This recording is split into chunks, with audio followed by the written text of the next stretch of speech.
No, it says you can't start your video because the host stopped it. Okay, now it says recording though. We don't want to record it now. Not yet. So recording. Okay, good evening and welcome to training school. You are going to hear from Dave Stowe, who was our branding expert. Dave is Vice President of Business Development and Marketing for Alpha Graphics in Stamford. And he brings about 2 decades of experience to the table. His proactive approach centers around exploring new products and services to integrate with Alpha Graphics' already substantial roster of offerings that ensures they serve client needs with more comprehensive and all-inclusive offerings. He's been at the cornerstone of Alpha Graphics' work within the political arena as well. He has decades of experience developing and implementing political print, direct mail, and graphics projects. He is an invaluable asset to many campaigns, including quite a number of ours.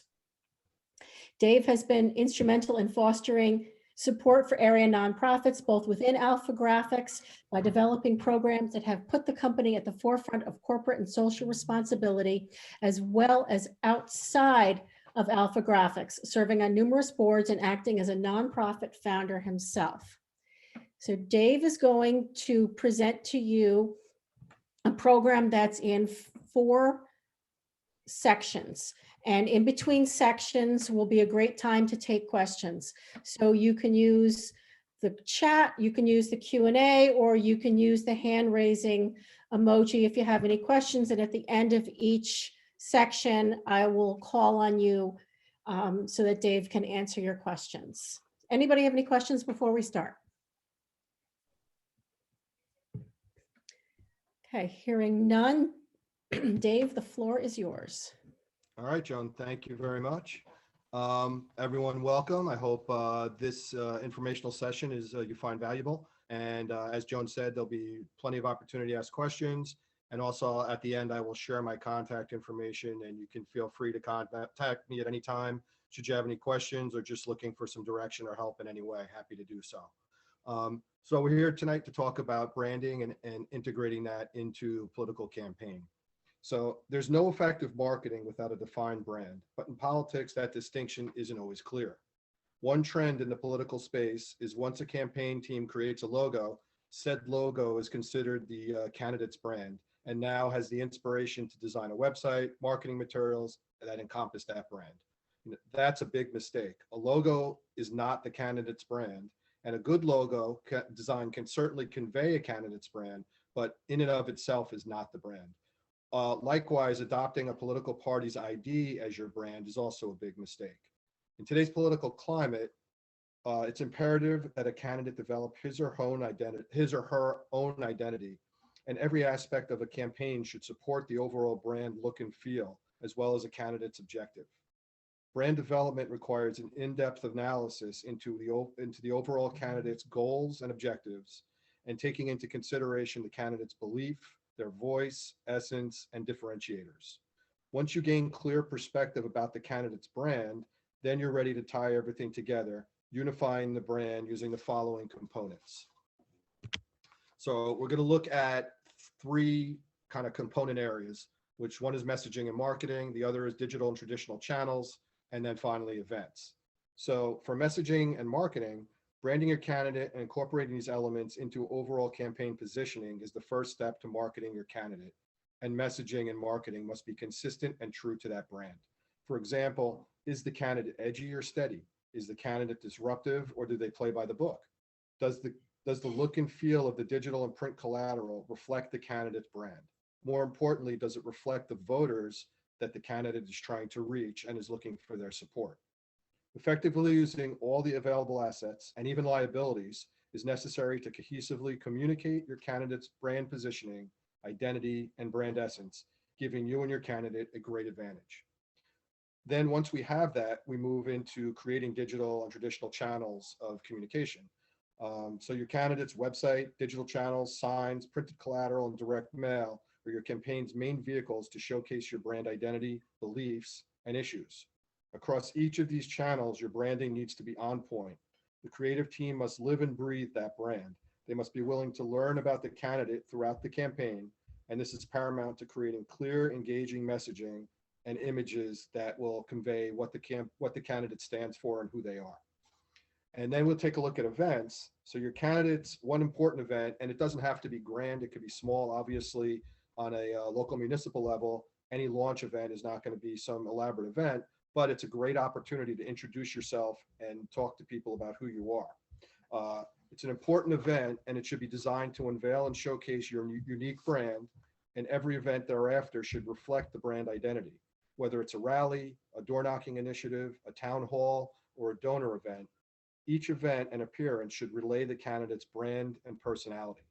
If your events are chaotic and lack organization, then your audience might assume that your candidate is the same, damaging that candidate's image and their chances for success. If your events are well orchestrated, have a welcoming team of volunteers distributing information that complement the candidate and their brand, then you're off to a great start. The bottom line is that a campaign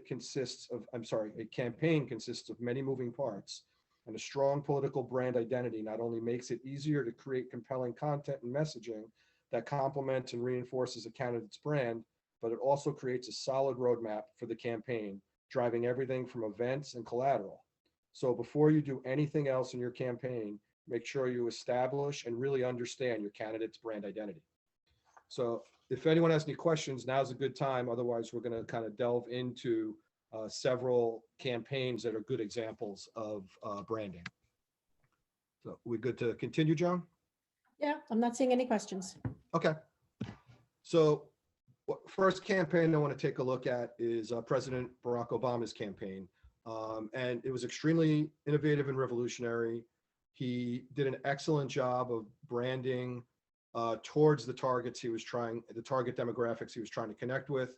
He had very nuanced messaging, and he really reimagined traditional colors, which prior to that were very strong red, white, and blue.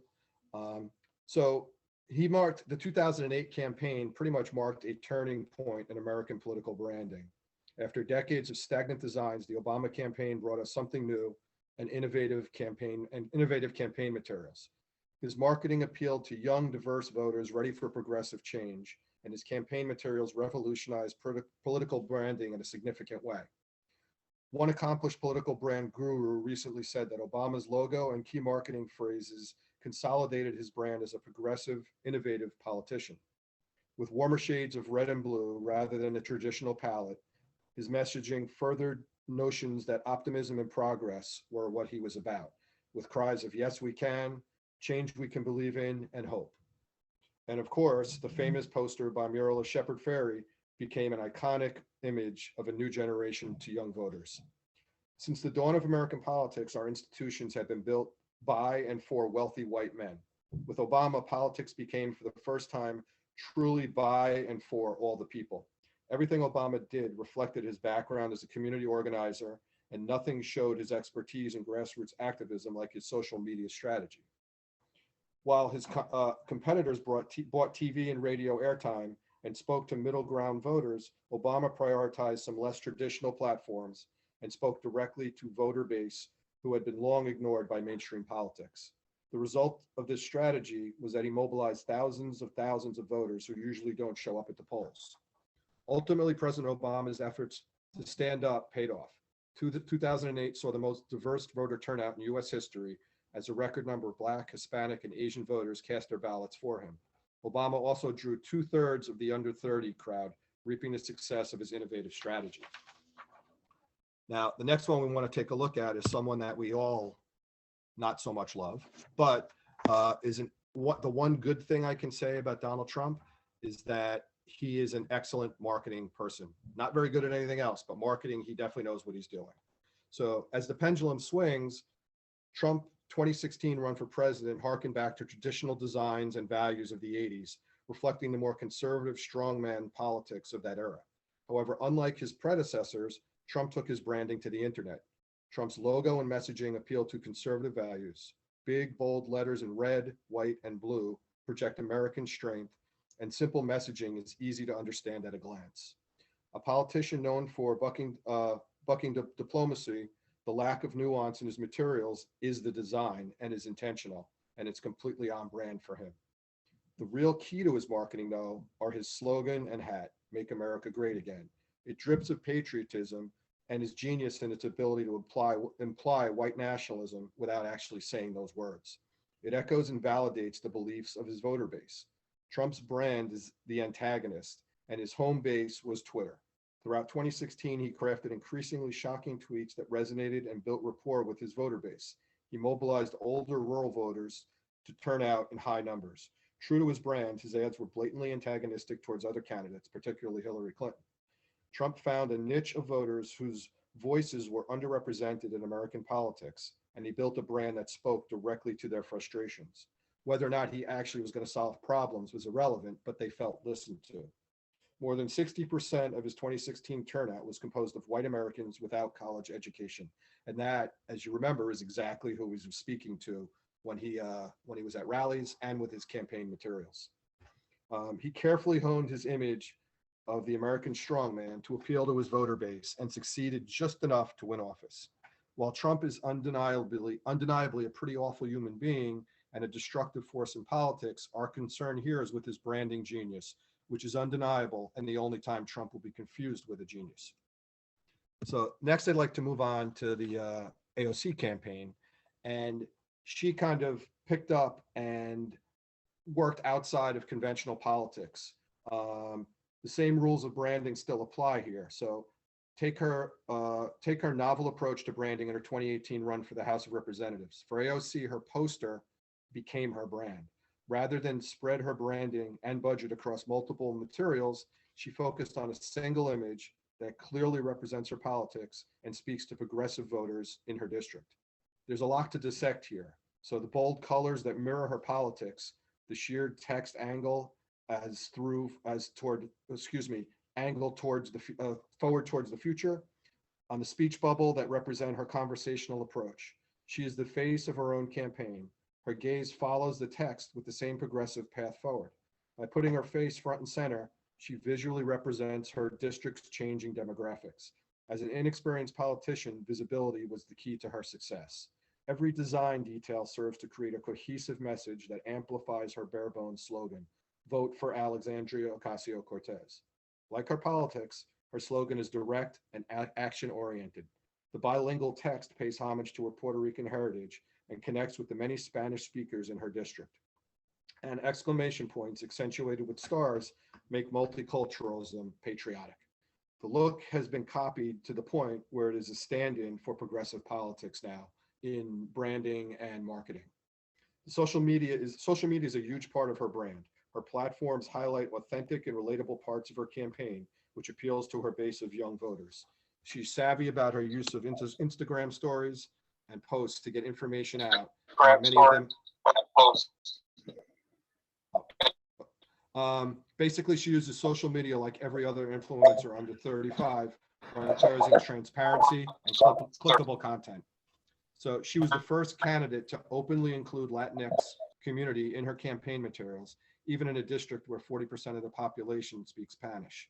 Like Obama and Trump, she found niche of voters who had been excluded by previous politicians and found a way to speak directly to their experiences.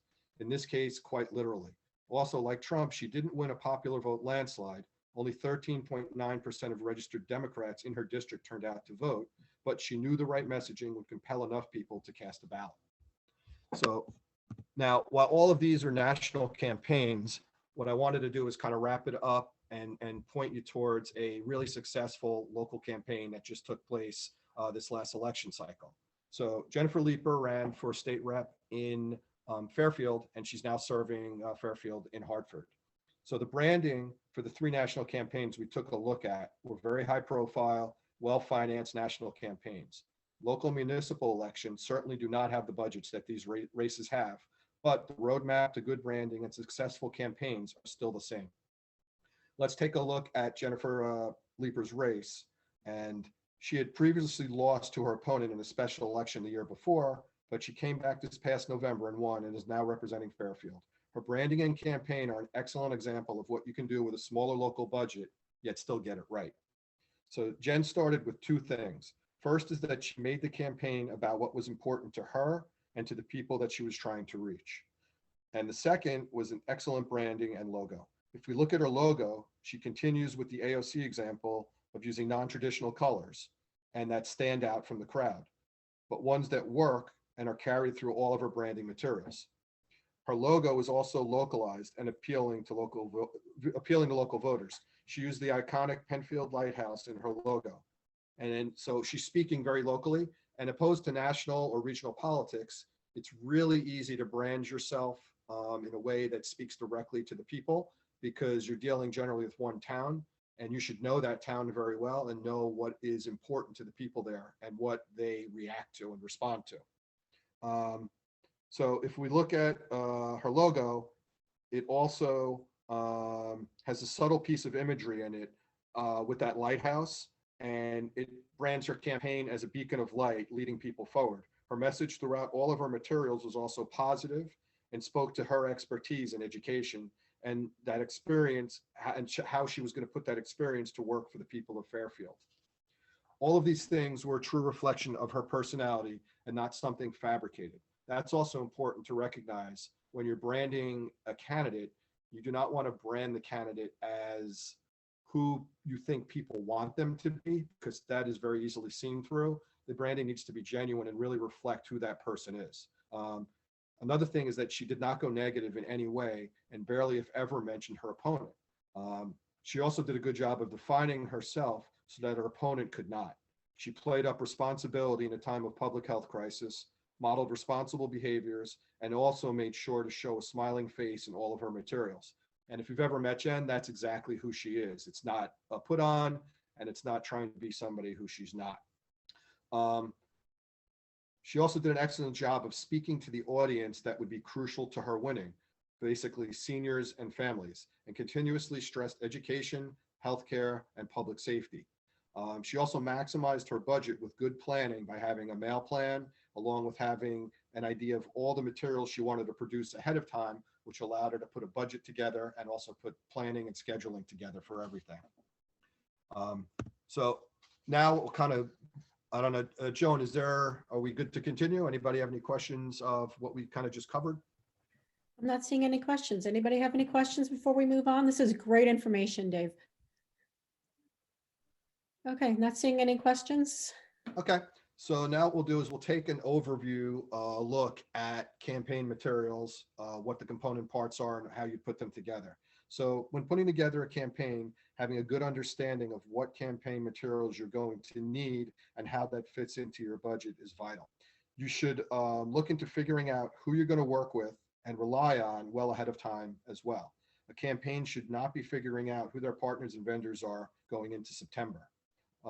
Clear, consistent, and easy to understanding messaging that speaks directly to your voters should also always be the goal and is paramount when designing things. There are also many tools that a campaign can harness to get their message across, and those include digital channels, campaign literature, signs, direct mail, and any other vehicle that will allow them to gain visibility in front of their potential voters. So just a couple notes here too, and we'll cover budget shortly, but you definitely want to be, this is planning and organization is crucial here. You want to make a list of all the different kinds of elements, whether they be digital or traditional, of what you think you want to include and use in your campaign, prioritize them, and that'll really help you in building your budget. So now let's take a look at budgeting. So you need to know what money you have available for the campaign. And that could be a moving target too, as you continue to fundraise. But usually, sometimes it's matching grants from the state, or sometimes you have to do the fundraising all on your own. It really depends on the campaign and who's running.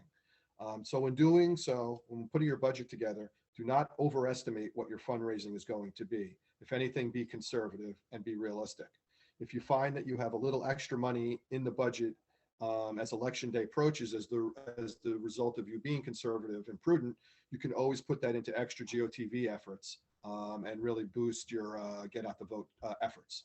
So once you have a good idea of what your budget number is going to be, then you go about dividing up that for the various costs that you will have, which can include fundraising costs, website and design, social media, graphic design, direct mail, signs, other printed collateral, and anything else that you might want to include in your campaign. Then make a list of all these items that you think you would like to have and get pricing on those. When it comes to costs for design, printed materials, direct mail, signs, and related items, make sure you talk with a source that knows what they are doing and that you can trust.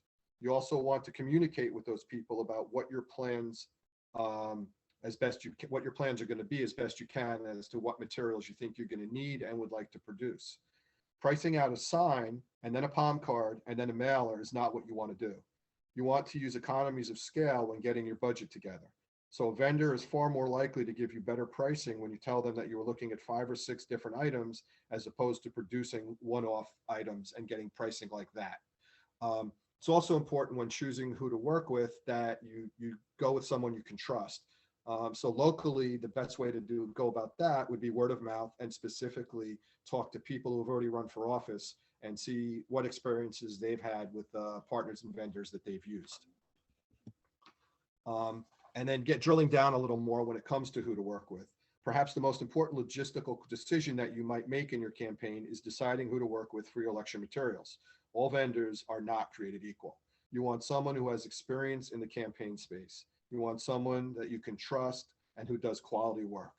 Don't be afraid to ask to see samples of previous election work that they've done.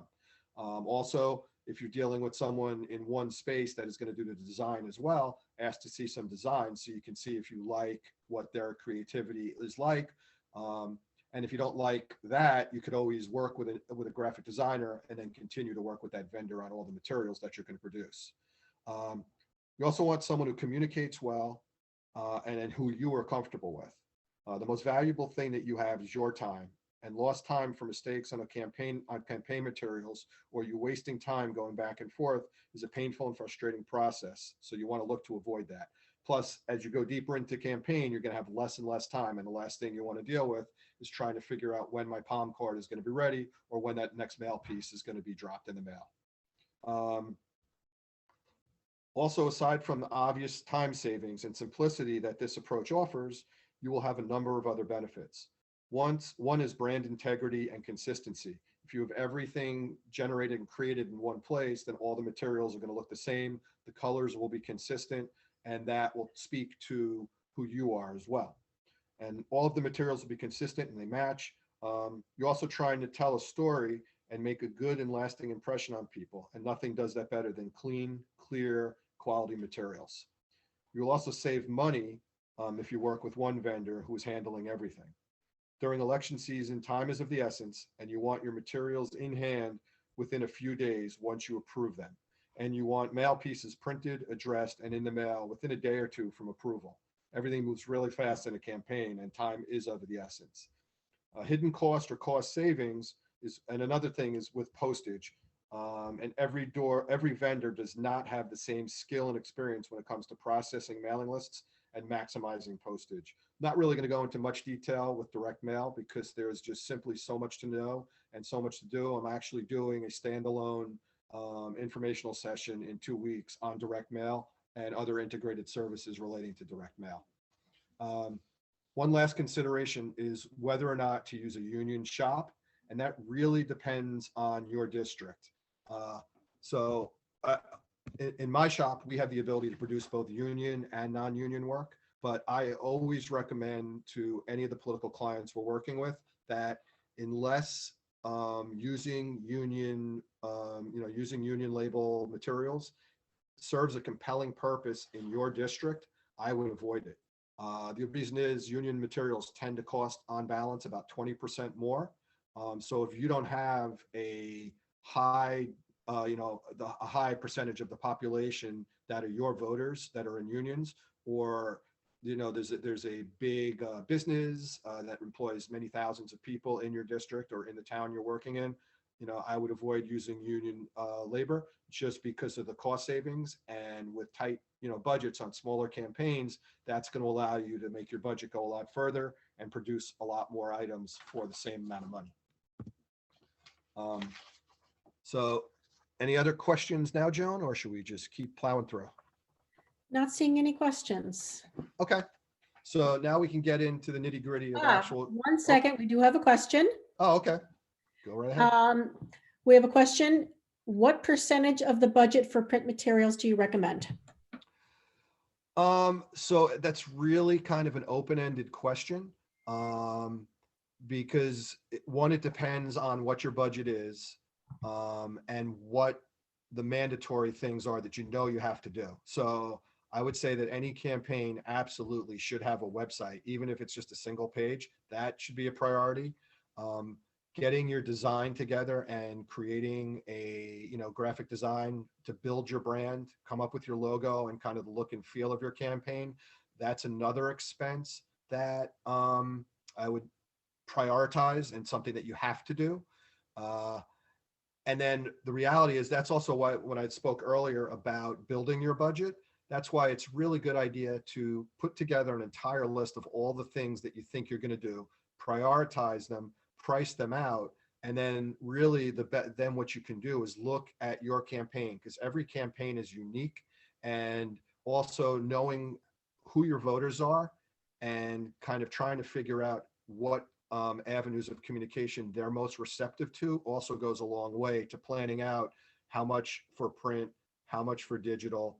Um, and along those lines too, you have to look at, do you plan on doing a lot of door knocking? If so, you want to make sure you have an appropriate number of handouts, whether they be door hangers or palm cards or questionnaires.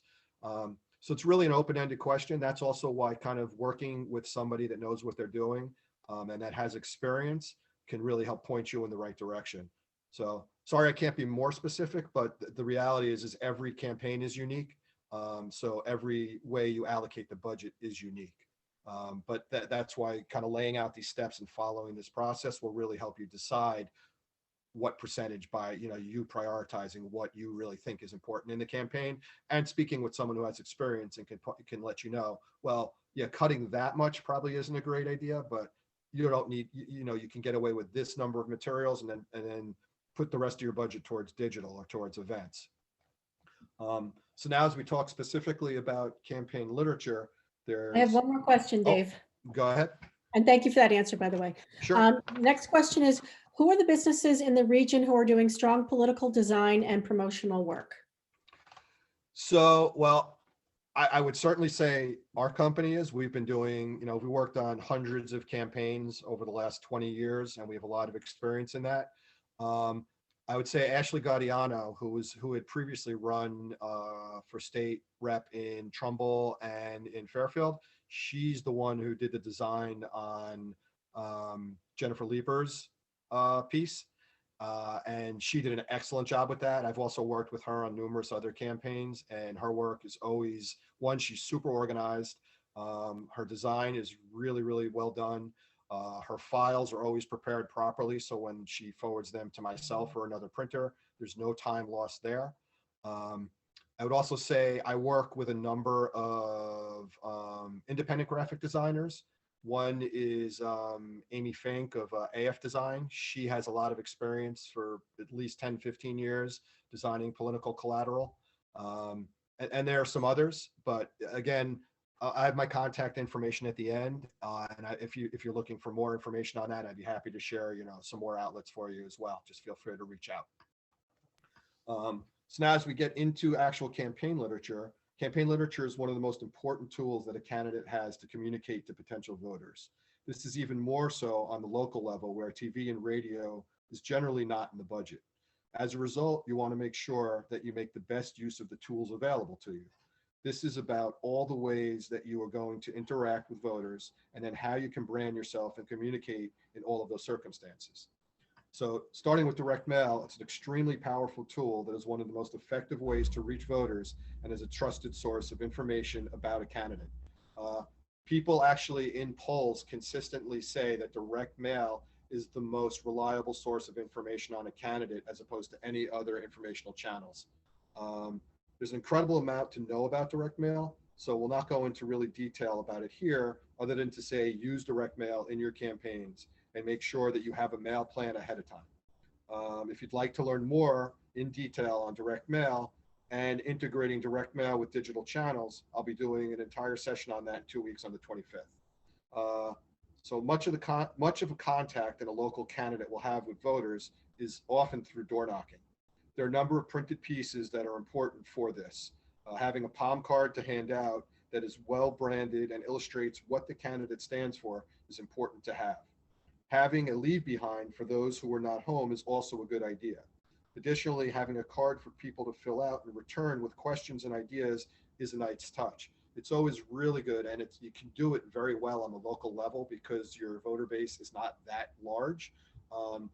See what what's important to people. Ask them, take their questions, and then be responsive to that. And that'll go a long way to generating votes and building consensus among the voters in your community.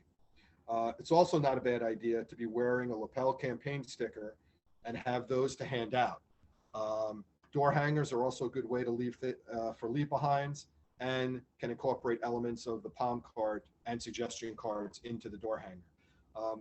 Just also one note on having lapel stickers. That's also, not only is it you're giving somebody something, but if you give that to someone and they start wearing that around, they're endorsing you, and that's putting your brand out there to more people. So the more ways that you can have your logo and your name out there, the better. Especially on local campaigns, name recognition is so important.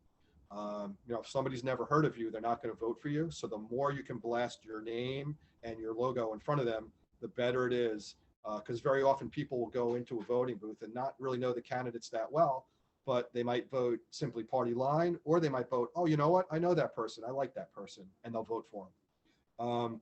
Also, branded campaign stationery is a good idea and allows for personal notes and other correspondence.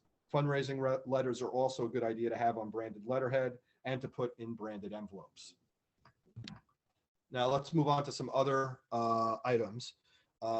First one is signs, and signs are really an invaluable tool. I can't say that enough. They are a gift that really just keeps on giving. One of the most important things in politics and at the ballot box, as I mentioned, is name recognition. This is in part why incumbents fare so well, because people know who they are. People often will fail to truly research what candidates stand for, but they are often comfortable voting for someone who they know and who they recognize, or at least know their name. Politics is like marketing, and in marketing, it is a well-known fact that it often takes 8 to 12 touches before someone takes a desired action or does what you're looking for them to do. Signs are a great way to keep getting a candidate in front of people over and over. That lawn sign or that banner that people drive by every day for a month go a long way to building acceptance and recognition. They also help to build trust. The more neighbors that have a lawn sign on their lawn for a candidate, the more likely someone is to be comfortable with that candidate. And the same is true with posters and rally signs. Another great way to take another great way to take branding with a candidate wherever they go with a minimal investment is with a branded banner stand. Those, if you're familiar with them, are retractable banner stands. They literally just fold up into a base. You pull it out, there's a pole that goes behind it, and all of a sudden you have a 6-foot billboard with you. They're easy to set up, easy to break down, and you can carry them all around with you. It allows for mobile branding at events, town halls, and other opportunities for the candidate to speak and have their brand seen. If you're doing virtual events too, you can simply put that behind you, and then you have your brand out there for everyone to see. Also, like a banner stand is about $200, and they can get done really quickly. So it's an inexpensive way to really have a mobile brand with you. Banners are also fairly inexpensive. They are large and they're very easily seen. And if you have opportunities for high profile placement for banners or oversized signs, take advantage of it. I'm sure a lot of you are probably familiar with Route 25, that goes through Newtown and Monroe and down into Bridgeport. During election season, that road is absolutely covered in signs, and there's lots of traffic that go up and down there. So you want to look for high traffic areas where you're allowed to put signs and really, claim those spaces and get your signs out there.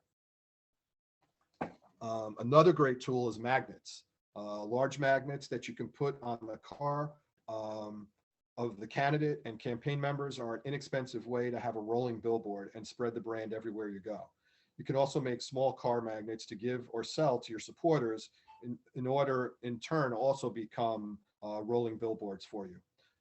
Other promotional materials, if the budget allows, are also a great way to build your brand and involve and reward supporters. Branded stickers, pens, buttons, and other collateral material can be helpful items to employ.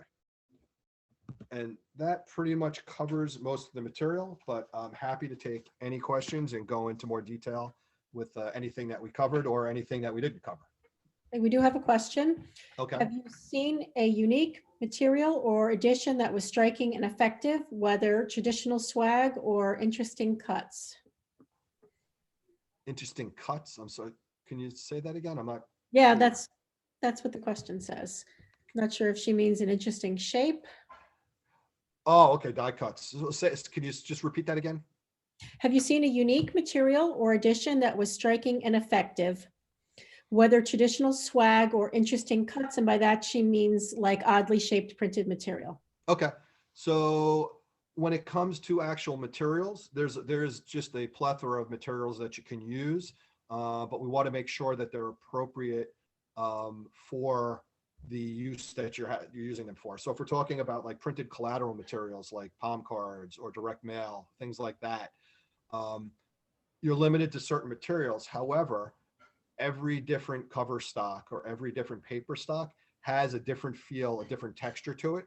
So what I would say is what we often do with like direct mail pieces is we'll put an aqueous coating on them, satin aqueous coating, and what that does, it it's almost like pleasing to have it in your hands with the texture that it is, as opposed to just an uncoated sheet or even a high gloss sheet. Um, but whether you use like a gloss finish or a satin finish, that's also can be a personal preference. Um, we tend to lean towards a more satin finish. We think it's a little more appealing. It's also less distracting when reading the materials because there's no glare coming off it. As far as die cut, we've done die cut like palm cards and things like that. They certainly do stand out from the crowd. One other thing to consider is not only like the shape and the material, but especially with direct mail, is the size of the piece. Something that might be atypical from every other postcard that someone's getting in the mail that stands out is then more likely for them to hold it in their hand and interact with it and take some action, hopefully visiting your website. Well, that's also one other thing. One thing that all your campaign materials should do is drive everyone to one central point, and that should be the homepage of your website. You should always have your web address on any of your printed materials. Lawn signs, if you can, should incorporate your web address as well. You're trying to drive everyone back to what's going to be your central hub for information. Also, so when it comes to other materials, when it comes to signage, you have a much wider ability to really use some diverse materials. So, for instance, like magnets, you can die cut magnets in any shape you want, and if you're using them either handing them out to people, that will bring more attention to a magnet on the back of a car. Same thing on your car. Also, in lieu of magnets, you can also use adhesive vinyl that you can put on any wall surface, any car surface. That's a really versatile thing. You can use actually, for instance, at campaign headquarters, you can put window vinyl up, and that can be die cut into any shape you want. When it comes to specific swag materials, what I would say on the local level, it's hard to get too crazy and innovative because budgets are pretty restrictive. We've done some really nice things that have stood out, whether they're handouts. A lot of times, what you can really do is for donors having a nice return gift, whether it be coffee mugs that have your campaign on it or something along those lines. But also when it comes to promotional materials, there's literally a library of hundreds of thousands of products. So that's another thing. If you wanted some innovative products when you were starting your campaign, the best thing to do would kind of be review that with somebody like myself or anyone else that deals in campaign materials and can literally show you, many, many, many different options. Because what I might think is appealing, you might think is, yeah, why would anyone want that? And then say, but I'd rather have something like this. So again, that's also why it's important to get with someone that you trust and that you're comfortable working with. Are QR codes outdated? Actually, no. So in general, there was kind of a rush to use them, years ago, but we've used them actually in several mailings within the past week, and they're really functional if you use them for the right purpose. So for instance, we just did a mailing that went in the mail today for Lock City Brewing, which is a great brewery down in Stamford. If you like beer and haven't heard of them, check them out. But they wanted to hit a very specific neighborhood in Stamford because they're launching a beer delivery program where they'll actually deliver to your home. So what we did is not only did we put all that information on there, but we put a QR code that perforated out of the postcard with a QR code on it that takes somebody directly to their order page. That way it makes it as convenient as possible for somebody to get there. They don't have to enter the web address. They don't have to fumble around looking for anything. They just tear the postcard out. I mean, the business card out. They can put it on their refrigerator or put it someplace handy. And then it takes them right to that page. So you're saving somebody time. You know, for a political campaign, a great thing to do would be to put a QR code that just takes someone to your website or to a landing page, or maybe if you're promoting a specific event, takes them to the event page. So I would say they're definitely not outdated. I would not overuse them, but for very specific purposes, they can be really helpful and help you build traffic and buy-in from your audience. Any other questions?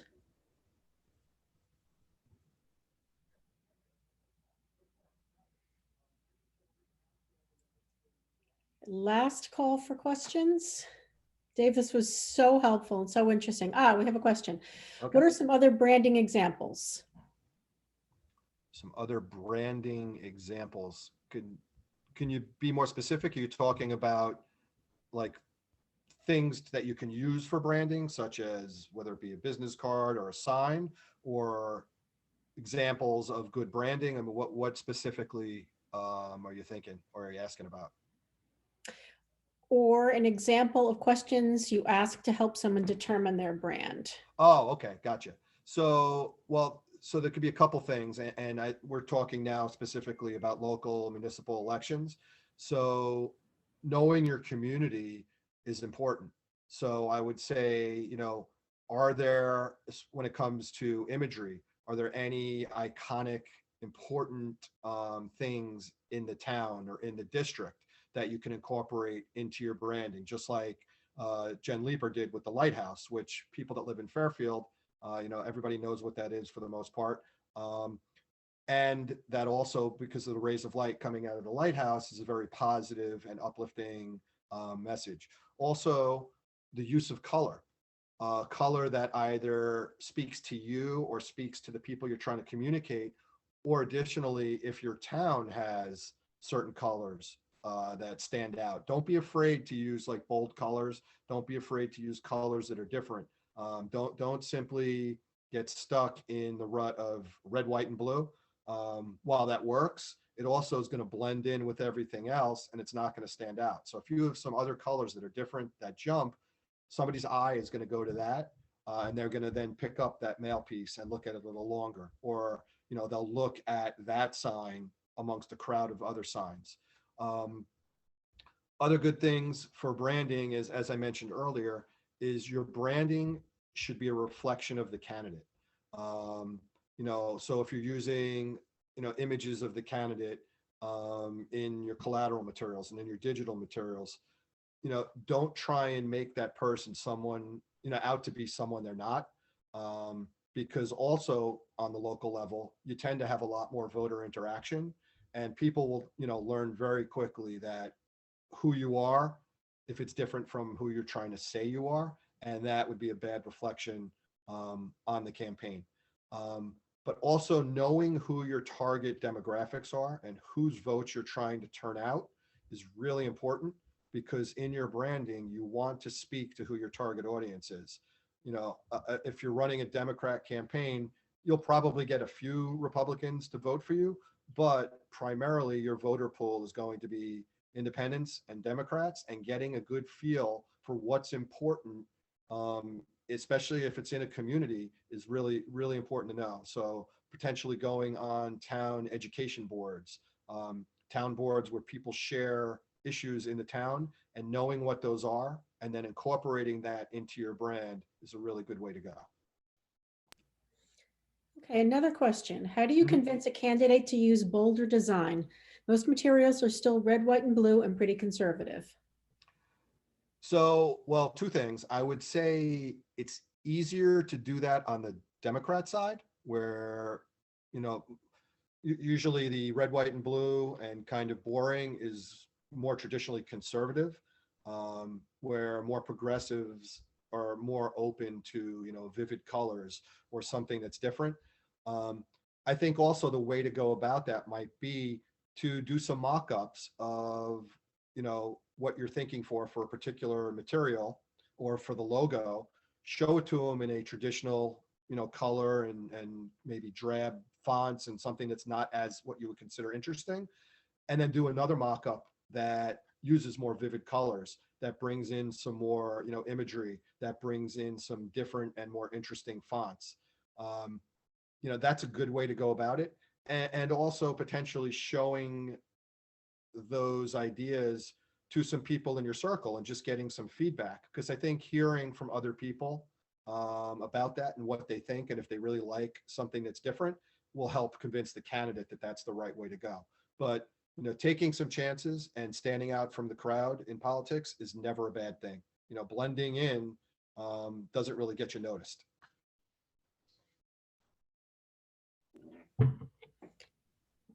Any other questions?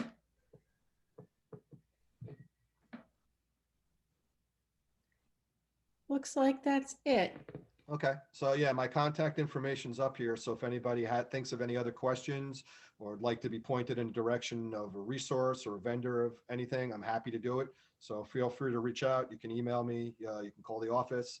And you know, like I said, I've been doing this for 25 years, so I have a wealth of experience that I'm always happy to share with everyone. Dave, thank you so much. I think this was really, really informative. And Yep. thank you all for joining us. We appreciate it. Any last questions before we go? All right. Thank you so much, Dave. All right, thank you, Joan. Take care. All right, have a good night, everyone.